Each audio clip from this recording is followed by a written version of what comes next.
this episode of the Light Path Podcast. I am your host, Kirsten Leo. Thank you so much for joining me. And it has been a minute. The last time I released an episode, I think was like the 7th or 8th of September.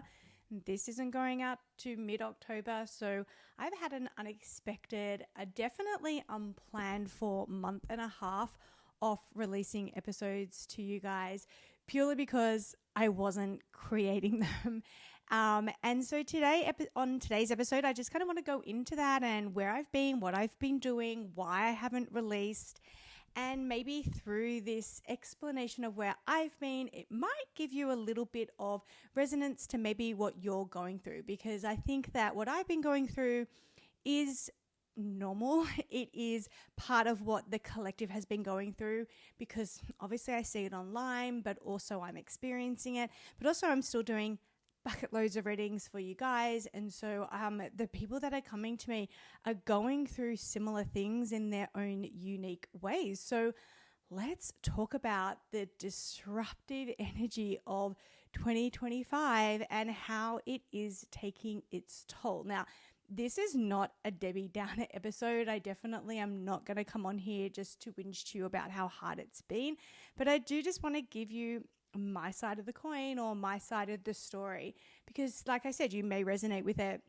You may see yourself in it to an extent, and therefore you may just feel, I guess, maybe not so alone or not so harshly judging yourself, which is a very old trick in my book when it comes to me. And so when I think about just like not putting podcasts out randomly for a month and a half, oh my Lord, the old Kirsten, that is not a vibe. I was very much along the lines of got to do the right thing, got to push myself to the nth limit to keep promises, or, you know, even the ones that I make to myself, in that I'll put this podcast out every week. And things are changing. I am changing. The world is changing. And I think that the last month and a half has been a reflection of that. But it hasn't just happened in the last month and a half. I have felt this coming on since 2023. 2024, I did my best to pull up my bootstraps and try and push through. And now in 2025, I've just been in the mode of surrender and really learning what that means to surrender and to let go. As you may know on the podcast, I've been doing a series on detachment. I've got 2 episodes in, and there are a couple more to go. And really to understand, to embody, and to alchemize detachment as a really powerful law or energy that we can use to actually feel so much freer and more empowered than maybe it was explained to us in the past. So the next couple of episodes of the podcast, according to my plan, but as we know, best laid plans, is going to be about really continuing to master the art of detachment. But I guess this episode is a little bit along those lines too, because I have had to really walk through the fire of surrender, of detachment, in order to recalibrate and kind of accept what is. And the first place I'm going to go to kind of explain what has been going on is to the skies, because when in doubt, blame the planets, right? So I think that it's important to acknowledge the power of astrology, which is why we talk about it so much. As you know, if you've followed me for a really long time, I work very closely with the cycles of the moon, because it is really the cycle of the divine feminine to do so. It is the way I connect in with, embody, and expand within the divine feminine by following and working with the cycles of the moon, because they exactly represent our cycles. And so to look at the skies is not unusual for me, but I think as you go through it, sometimes you need the power of hindsight to see where you've been. And I think for me, like for the last 18 months, like I'm sure you've been experiencing it, just this feeling of disconnection from self, a breaking down of the old self, but maybe not yet really launching into the new self. We are in a 9-year, 2025, numerologically speaking, is a 9-year. It is a year of endings, of culminations, of really going through the last kind of squeeze of detachment, of disassociation, and of breaking down of old versions of ourselves. And I'm coming to old versions of ourselves because of the massive Aries influence that we have had over the last 18 months. And Aries energy is all about the I am, the self. So over the last 18 months, many of us have been going through maybe an unwelcomed, definitely in my case, an unwelcomed reckoning with self. Like, who am I? Who do I want to be? And so much stuff has come up and presented itself that I was not expecting, that I could have bet my house on I wouldn't be going through. Like, these issues never have resonated with me before. But in the art of surrender and personal self-interest and inquiry, I've been there, I've gone there. And as a result, it's been messy and unpredictable. But I know in the long run, it's going to be really, really clarifying and rewarding, as so much is breaking down, is clearing out for the new to come in. So if we go back like 18 months ago, we were ending a planetary cycle. Well, the astrology transits were really influencing us. Let's put it that way. We go back to March 2024, even though I was feeling this massively in 2023. A lot of my shadow, a lot of my fear, a lot of my stuff was coming up. One of my personal biggest fears is of they will reject me, right? If I step into the fullest, if I step into leadership roles, they will reject me. And so I was working through a lot of that in 2023. And for me, that's when the slog started. And then come March 2024, have a think for yourself, like what was going on for you back then, because in the astrology transit, we were on a Mars Libra axis. The North Node was in, not Mars Libra, Aries Libra. I'm so sorry. Mars is the ruler of Aries. So that's why there's been a lot of fire energy. That's why people are firing up around the world to say, hey, like this is not what we want anymore. This is all really good, right? We need this energy. So we're questioning authority and we're saying like this doesn't work for us anymore. All these things are really good. But we go through pain and suffering sometimes as the old order breaks down and dismantles. Dismantling something is never simple. It's never step by step, and it's never really like strategically planned necessarily. Like when we know, okay, we're going to go through these stages and it's going to, we're prepared. It's like, no, sometimes you have to get really fiery to burn it down. And that is what has been going on. So the North Node has been in Aries. So we're looking towards like the I am, like who am I going forward? And so this has been huge for us because it's been us questioning the new cycle of self, our sovereignty. We've been working a lot on sovereignty last year in the Moon membership. So I'm thinking like, I've got this covered, but stuff kept coming up. And me being me, I kept pushing forward. Chiron has been in Aries for like 6 years. Chiron is like the wounded healer. So all our wounds about self-identity, self-worth, all this stuff was coming up. And we have just had a full moon in Aries. Well, I'm recording this literally under the full moon in Aries for you. It's a super moon. We are on a different axis now. So Aries is no longer in the North Node. But these themes are coming up again because it's us ready to step into the new you, like the new version of you, the self-proclaimed one, the sovereign one, the one that may not have been rehearsed in how they're going to act moving forward, but they're moving forward in a totally different way. Also, as I said, 9-year numerologically, so a lot of completion, a lot of endings, a lot of shedding of the old I ams. Like what worked for us in the past may not be working for us anymore. And unless we're aware, unless we're cognizant of that, then we're kind of going to fight it and we're going to resist it. And that's why the idea of surrender and letting go right now is the most powerful thing that you can do. We're also in a Mars year, so it's going to be amplifying Aries energy of like taking action and having courage and drive to push into the new. And I don't think that energy is really going to come through until 2026, which is a 1 year, which is all about new beginnings. So I feel like we have to give ourselves a little bit of a boundary to stay in the clearing out, in the endings, in the negotiating the blocks. So in early 2026, like maybe around February, this will start, where we have a really rare conjunction coming up. Saturn and Neptune are going to conjunct in Aries. Like, this hasn't happened for 60 years. It hasn't happened in Aries for hundreds of years. And it's going to be this opportunity for us to rebirth as a collective identity, and a new chapter of self is really going to begin.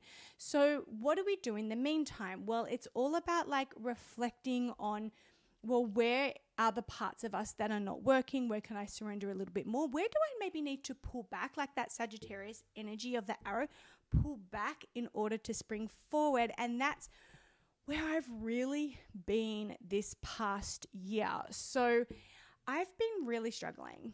I've been really struggling in business since 2024. It started in 2023. And then 2024 was very difficult. It was difficult because of external circumstances, but it was really difficult because internally I didn't really know what to do. When I started full-time, I went in with such a naivety and such a detachment from outcome because I wasn't obsessed with outcome. I was just obsessed with experience. Like, I just wanted to give it a go, put it out there. So everything that I did, whether it be like posting on Instagram, whether it be, setting up a YouTube account, or, putting offers out there, or bringing the amazing practitioners that we have on the collective in. At that time, we were doing like live moon circles, the moon membership started. Everything was just an exciting experience. And then after a couple of years or a few years in business, like, it's a business. At the end of the day, I support myself, like the roof over my head, the food on my plate. Like, I support myself doing this work. And I think what I got caught up in was the idea that I had to somehow like continue to capitalize and continue to grow and expand. And then decisions became more strategic, which is not a bad thing. It's a business, right? I have to be strategic to an extent. But they came more strategic about an outcome rather than the experience of being in the business. And I was actually speaking to a girlfriend on the weekend about this. I was saying to her, like, one of the big realizations I've had personally and professionally over the last 18 months to 2 years is that whenever I want something, like, it ends up hurting me. Like, wanting something ends up being really painful because there's pain in the wanting it because I don't have it. And rather than looking for the outcome or extending myself to the outcome, like, I want that, I want that trip, or I want that experience, or I want that certain amount of money coming in each month. When I'm like on that, then I completely detach from the experience of just being in the experience of it. And all I'm thinking about is like what I want. So like when we think about vision boards, for example, for me, vision boards, I think sometimes are more harmful than they are productive, because if you're constantly looking at what you want, you're constantly reaffirming to yourself of what you don't have. Now, there obviously has to be a sweet spot in there somewhere, because you've got to know what it is that you want in order to motivate you, in order to inspire you to continue to move forward. But I think that there's a fine line that I have definitely crossed time and time again, where the thing that I want is actually now hurting me because I feel more that I don't have it than inspired to create it. And so I have now gone back to my core, and I've had to be like, no, I want to be just connected to the experience, whatever that experience is, whether it's going out and having coffee with a friend. I just want to be there in the experience, not for something. Whether it's creating a piece of information or inspiration for social media, I just want to be in the experience of creating that. Right now, talking to you, don't really have an objective for this podcast. So if you're still listening, thanks. Love hanging out with you. But there's no objective in it rather than just the experience of sharing my experience. So in terms of the last year, because 2024 was really difficult, it's like the stakes of the outcome for me got a lot higher. And I started to wonder, or maybe surrender to the idea that I would have to go back into my old life to recalibrate and to rethink in order to be able to move forward. Because as much as I wanted to move forward, I couldn't figure it out. I couldn't nut it out in terms of how to keep the revenue flowing, but also what I wanted to do next. Because even though I had had a lot of success, it didn't necessarily mean that I wanted to keep doing it the way that I was doing it, because to be quite honest with you, it was really exhausting and I was overworking and over pushing myself. So I was thinking maybe I have to go and do the thing that I really, really don't want to do out of necessity, physically speaking, because I needed the income, and out of health-wise, because I needed to Sagittarius pull back that arrow so I knew what direction I wanted to shoot forward in. Because anything that I was trying in my life and in my work behind the scenes just wasn't landing.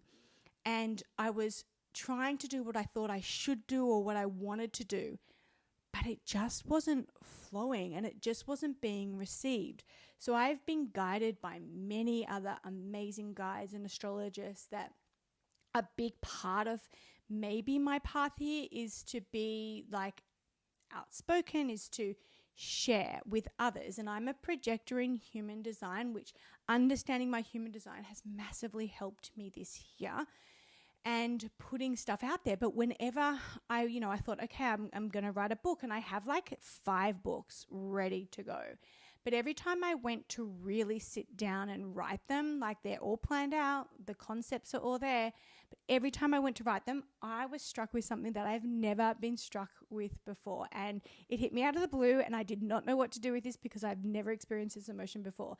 And everyone that has experienced this emotion feels it so deeply, and I could never really resonate with it until now. And that is the idea of imposter syndrome, because I have suffered from it so badly in the last 18 months to 2 years. Who am I to be writing this? No one's going to listen to this. And I was massively suffering, still am to an extent, from imposter syndrome. And I've never felt that before. Why? Because I wasn't really attached to outcome. I wasn't doing it because it was a should thing. I just kind of did stuff and it just worked out. And I really, when I'm aligned to my intuition and just to what feels fun and good to do, when I'm in the experience and completely detached from the outcome, which is why I'm doing Mastering the Law of Detachment, because it's so powerful. When I'm detached from the outcome, it flows, and it flows in ways that are really pleasing to me. It flows in ways that are really surprising to me. It flows in ways that are too quick for me, and sometimes I can't catch up, and it maybe doesn't flow, but it doesn't really matter because there was no attachment to an outcome anyway. And there's just a lot more joy and creativity and authenticity. But when I get into the, okay, well, I should do this. I've been told so many times I should do this. Okay, I should do it. Boom, imposter syndrome came in hard and fast. And I had no idea it was lurking under the waters there. I had no clue it was there. And that doesn't mean that I've always been the most confident person. I just kind of did stuff and didn't really think about it or think it through or try to rationalize it or try to be ready. I just did it. And when that came in, it was like everything went dark, and it was already a hard slog, and it became 20 times harder. So in order to counterbalance that with the energy this year, I did 2 things. The first thing I did was I massively surrendered, and I hated every second of it. There were a lot of tears. There were a lot of, just moments where I was just like, oh my God, I failed. I failed myself. I failed, not you guys, but maybe you guys, I failed. And obviously no one likes to fail, but I felt like I'd massively let myself down, and I didn't know how, because I work really hard and I try really hard and I'm so authentic and passionate about what I do. And so to feel that like I'd failed because it wasn't flowing, it wasn't working, I was just devastated. I was also devastated because for me going back was about creating a sense of safety and security for myself again, which in that moment came in the form of money. Like I needed to create a base of earning money where it wasn't pressure because there was so much pressure on the business. And I just needed to have a stream of income where there was no pressure to free me up, to not have pressure in the business, to bring back that flow again. So I had to surrender to the idea of going back to my old profession of teaching. And I did not want to do that.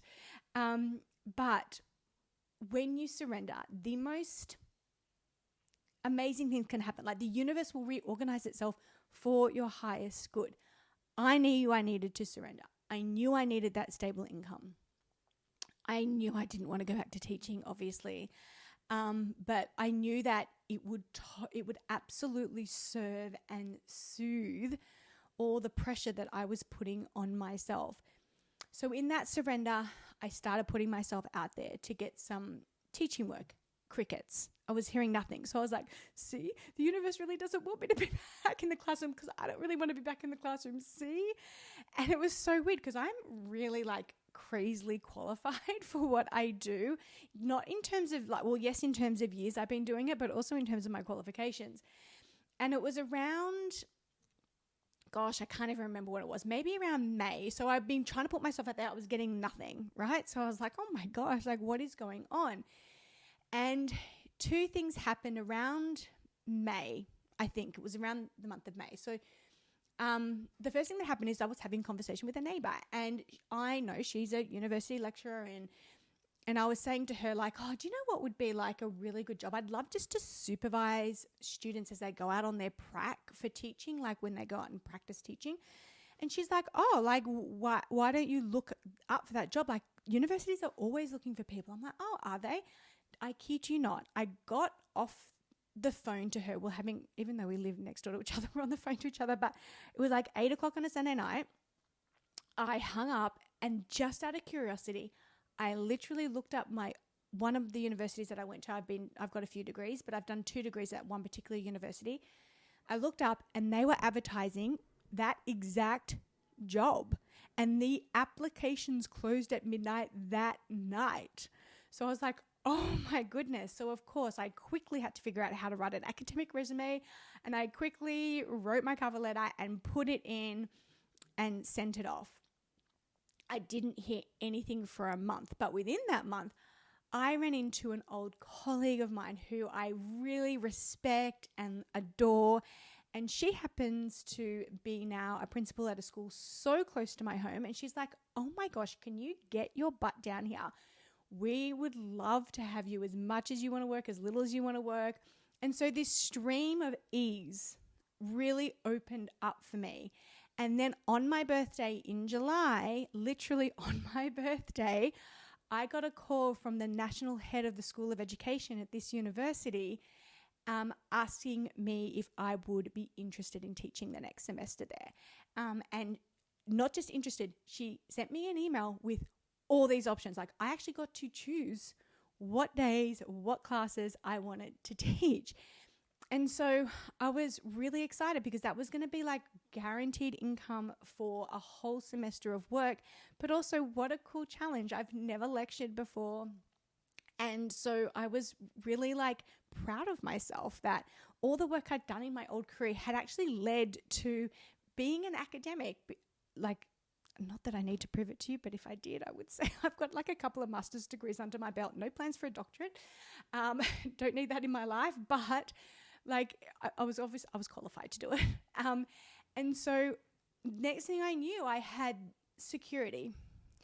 And part of me was still like, oh, but I'm going back to old life. But then part of me was like, give yourself 6 months. And I remember saying to somebody like, I just need to give myself 6 months. I need to give myself 6 months of grace to do this work when it suits. Obviously the university work was clocked in, but you know, any other kind of teaching work, just when it suits, I'll just do it. I'll give myself 6 months to breathe. And it was at the start of that, actually in June, let's go back to June, I did a month of her. And I shared that with you on TikTok. I think I shared it, where it was a devotion to her. I just wanted to devote myself to myself, just deep self-care. Not in any way to achieve an outcome, but just to deeply care for myself. And after that month, all of this stuff started to flow in. And now that I'm a couple of months into this process where it's not full time. I'm still in my business. So don't worry, you can still book in with me, but I am busy. So there's less hours that I can devote to doing readings, and there are less hours that I can therefore devote to this podcast. What I've realized is that the pulling back, the way I've been pulled back, has been so beneficial to me, especially the university work, because I remember that actually I'm a really good writer. Actually, I know how to teach people stuff at a level that I've never taught at before. And it wasn't until this weekend where my best friend looked at me and she said, university has changed you. It's changed you. You're back. You haven't been here for a while, but you're back different. You're back better. And I said to her, I was actually speaking to a publisher the other day or someone who is a published author, and we're discussing book ideas, and I think I'm ready to revisit the idea of writing something. And she's like, yeah, that's because of uni. It's lecturing has changed you. And I think that all this to say that that's where I've been. I've been in a long, arduous, dark night. I've been in it, fully committed and surrendered to it. And slowly the light is coming back. I'm slowly starting to feel the pangs of inspiration for what is next for this collective, for what is next for me professionally in this work. I want to reiterate, I've got no desire to go back to a full-time teaching or academic career, but I kind of like myself in that environment as well. And I'm starting to maybe play with the idea of having both, or ebb and flowing between, because it's giving me a sense of I am that is more well-rounded. And as a result, I feel it. I'm showing up to readings better. I'm showing up to this work far more grounded and less panicky. But there are still massive parts of me that are asking to be purified, alchemized, and completely released. And slowly but surely, life is giving me cosmic moments to see that and to do that. Literally just in the last 2 weeks, jewelry that I wear every day that I've had for years has all of a sudden broken 4 different pieces. I haven't done anything out of the extraordinary with it, but they've just broken. And it's like these old parts of me are just drifting away. In the 1 week, last week, I ran into 2 people that were very pivotal in toxicity and pain to me in my old life years ago. And I've not walked past these people in 5 years. And when I did, I felt nothing. And so life is giving me opportunities to see, hey, this is where you're at. You're there. You're in the new. Now, I don't know what the new me looks like. I still don't know yet. But I'm starting to feel inspired, and I'm starting to see little visions of maybe where I'm going to go next. And I intend, as always, to share that with you first and foremost here. So stay tuned. But for the rest of the year, this podcast will be in your ears weekly. I say that now, but that's my plan, okay? It will be in your ears weekly. I'm going to have 2 more episodes on the law of detachment. So if you haven't listened to those, catch up. I think they're like 176 and 174 numbered episodes, because I threw in a eclipse season episode there because that was really important because of the big energies that we're experiencing. Know that we are coming up to 2 more super full moons. So a lot of shedding going on. And I really encourage you to look at the last 3 months and be like, this is the moment to really look at the I am self and get rid of any perception, any perspective, any beliefs, anything that doesn't serve you, even if you don't know who the I am is going forward, as I don't. So, of course, I'm going to support you all through that on the Moon membership. If you don't want to join the Moon membership, that's okay. I do sell some of the resources separately on the ritualemporium.com, so you can grab them there. And I hope that with me, you really utilize the last 2.5 months of this year to go through that purge and surrender to it. Might it be confronting? Yeah. Maybe it's going to be painful? Sure. But I can tell you that through that detachment, through that surrender, you're going to come out so much more powerful. Don't feel like you have to be in control. Don't feel like you have to plan anything.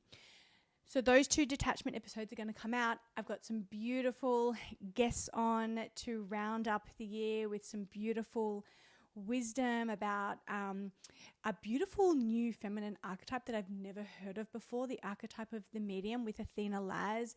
And I'm having a beautiful chat with someone that I have just become completely obsessed with, and she talks to us all about, her name is Kirsten. She talks to us all about the fear of being seen and why we fear being seen and what to do with that. So those episodes are coming up and much more that I haven't recorded yet and haven't planned, but we're going to end the year strong. We're going to end the year surrendered and know that in all of that, you will remain super supported. And I just want to thank you for your support, whether it's you're subscribing to the podcast, whether it's you're engaging with us on social media or subscribing to our YouTube channel. We definitely appreciate it on behalf of myself and Laura, Cass, Nat, and Alana. We are just sending you so much love and support as we finish out this year in a blaze of glory with a hell of a lot of light.